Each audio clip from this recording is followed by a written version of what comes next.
Szia! Nagyon sok szeretettel üdvözöllek ebben a videóban. Ma egy ingyen is nagyon jól használható online képszerkesztő programot fogok neked bemutatni, amivel nagyon sok mindent tudsz kezdeni a képeiddel. A pixel.com nevű képszerkesztőről van szó.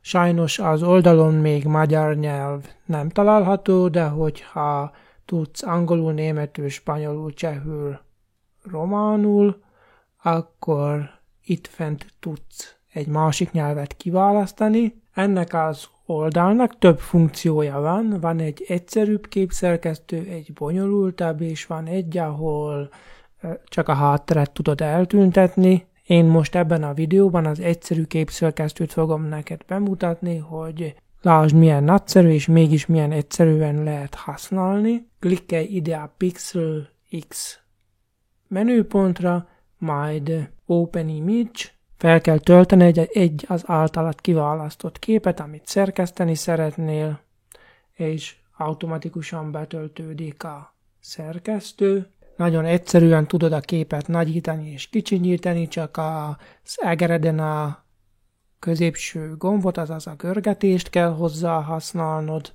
Az első menüpontnál meg tudod változtatni a kép méretét.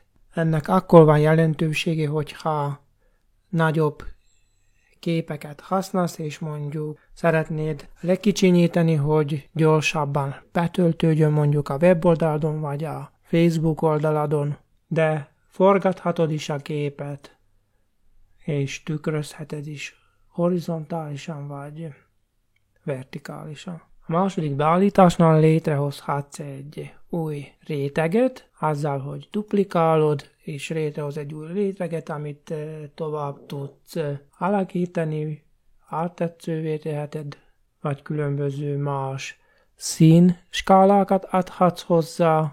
Hogyha valamit elrontasz, nem kell megijedned, itt van egy ilyen, itt az alján található egy ilyen undó gomb, és mindig visszamegy egy lépést, és így vissza tudsz lépni abba a pozícióba, ami neked megfelelő. A réteget nagyon egyszerűen ki tudod törölni, ha ide klikkelsz a 3 pontra, és a törlés, eltűnik a réteg. A következő funkciónál ki tudod vágni a képet egy kisebb méretre, ehhez kisebbre húzod, és csak azt a részt hagyod meg, amire neked szükséged van. Ezzel állítod a méretét, akkor itt tudod megnézni pixelben a szélességét és a magasságát. Ez például hasznos lehet akkor, hogyha egy kocka alakú képet szeretnél, mondjuk 297,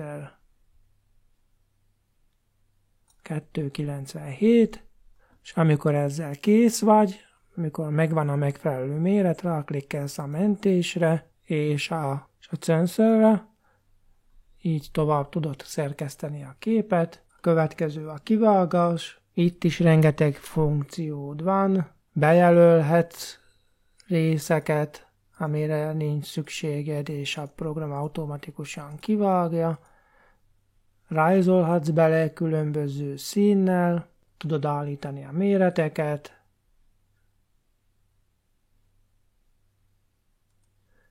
És hogyha úgy döntesz, hogy mégse jó, amit látsz, akkor persze vissza is tudsz menni rendó és undó gombbal. A következő beállításon a kép színeit tudod állítani, és a megvilágítását legyen sötétebb, vagy virágosabb, milyen szín árnyalat legyen benne. Ezzel el tudsz itt játszani.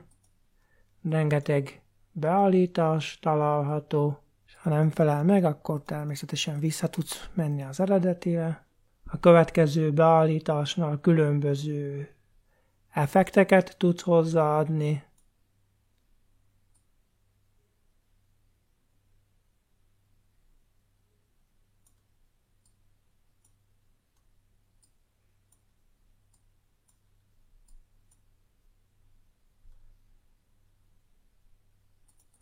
Ezzel is nyugodtan eljátszhatsz, és itt vannak újabb effektek, amit egy klikkel a képhez tudsz adni.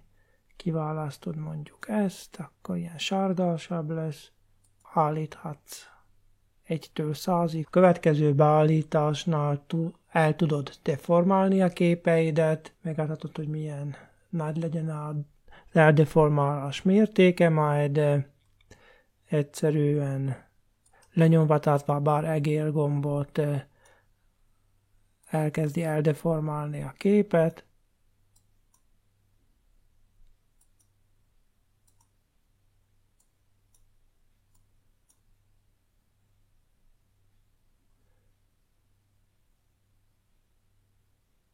Ezzel is el lehet játszani, hogyha ilyen típusú képet akarsz készíteni. Retusálni tudod a képeidet. Drawing-gal bele tudsz rajzolni a képeidbe. Beállíthatod, hogy milyen legyen az ecset nagysága, legyen átlátszó vagy ne, mondjuk legyen átlátszó, akkor ilyen átlátszó pontokat tudsz beleilleszteni. A következő résznél szöveget tudsz adni a képeidhez. Beírod a szöveget.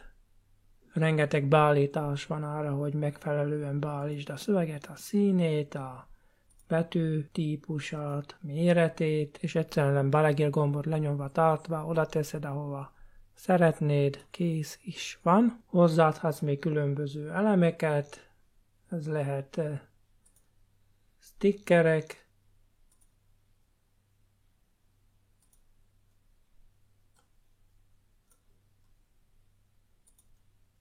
keretek, egyes elemek csak a prémium fiókkal elérhetőek, és még feltölthetsz a képhez egy újabb képet. Egyszerűen ráklikkelsz a browserre, és kiválasztasz mondjuk egy másik képet, nekem itt nincs másik, ezért kiválasztom újból ugyanezt, és megkérdezi, hogy szeretnél egy új képet, vagy ehhez a dokumentumhoz szeretnéd hozzáadni, hozzáadom ehhez, és így tudsz egy új képet hozzáadni. Nos, miután kész vagy a szerkesztéssel, nagyon egyszerűen a mentésre klikkelsz, itt adhatsz a képennek egy nevet, kiválaszthatod a kép típusát, majd milyen legyen a kép minősége. A kép minőségét érdemes ilyen 60% körül beállítani, persze ez attól függ, hogy mire szeretnéd használni, de például weboldalakhoz ez a minőség még egész jó, és így a mérete, amit itt alul látsz, is még elég kicsi, így az oldalai gyorsabban fognak betöltődni. Minél magasabb minőséget állítasz, látod, annál nagyobb a kép mérete, és még itt tudsz változtatni a szélességén és a kép magasságán.